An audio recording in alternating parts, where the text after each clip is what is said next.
नमस्कार दोस्तों, आप सभी का एक बार फिर से स्वागत है हमारे चैनल दुर्गा भक्ति मार्ग में।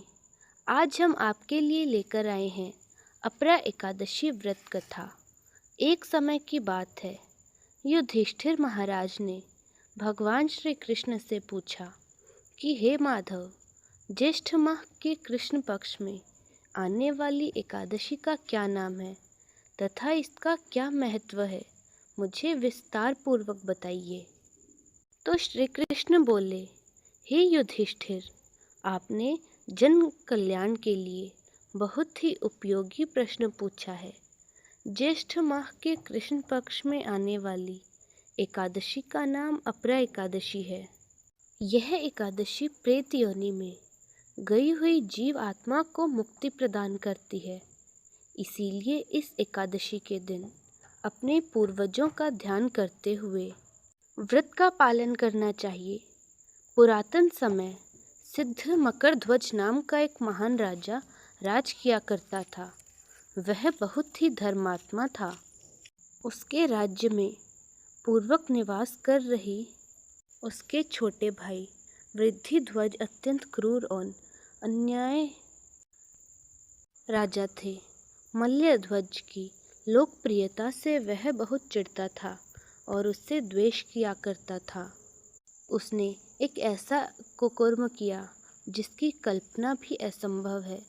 रात्रि के समय वह अपने भाई के महल में गया और उसने अपने भाई की हत्या कर दी और उसके शव को बेरहमी से नगर के बाहर एक पीपल के पेड़ के नीचे गाड़ दिया। इस प्रकार राजा अकाल मृत्यु के कारण प्रेत योनि को प्राप्त हुआ और उसी पेड़ पर रहते हुए और वहां आने जाने वाले लोगों को परेशान करने लगा, इधर उधर भटकने लगा।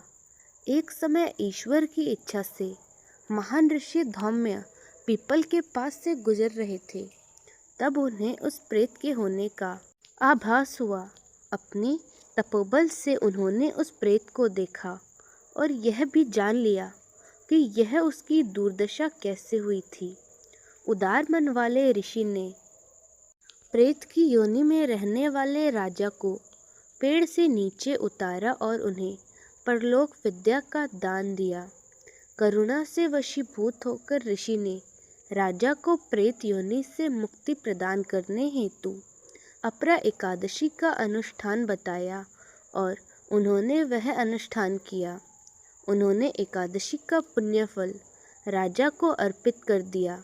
इस पुण्य फल के प्राप्त होते ही राजा मल्लध्वज को प्रेत योनि से मुक्ति मिल गई और वह ऋषि को धन्यवाद देते हुए एक दिव्य विमान में विराजमान होकर वैकुंठ को चले गए। तथा भगवान श्री कृष्ण इस कथा को समाप्त करते हुए कहते हैं कि युधिष्ठिर, जो भी व्यक्ति अपरा एकादशी का श्रद्धा और निष्ठापूर्वक पालन करता है वह असीमित पुण्य संचित करता है। यह एकादशी ब्रह्म हत्या, भ्रूण हत्या, धन संचय के लिए शास्त्रों का अध्ययन, गुरु की निंदा आदि पापों से मुक्ति प्रदान करती है। शास्त्रों में मनुष्य जीवन में करने योग्य कुछ पुण्य कर्म बताए गए हैं, जैसे कि कार्तिक माह में पुष्कर में स्नान करना, काशी में महाशिवरात्रि का पालन करना,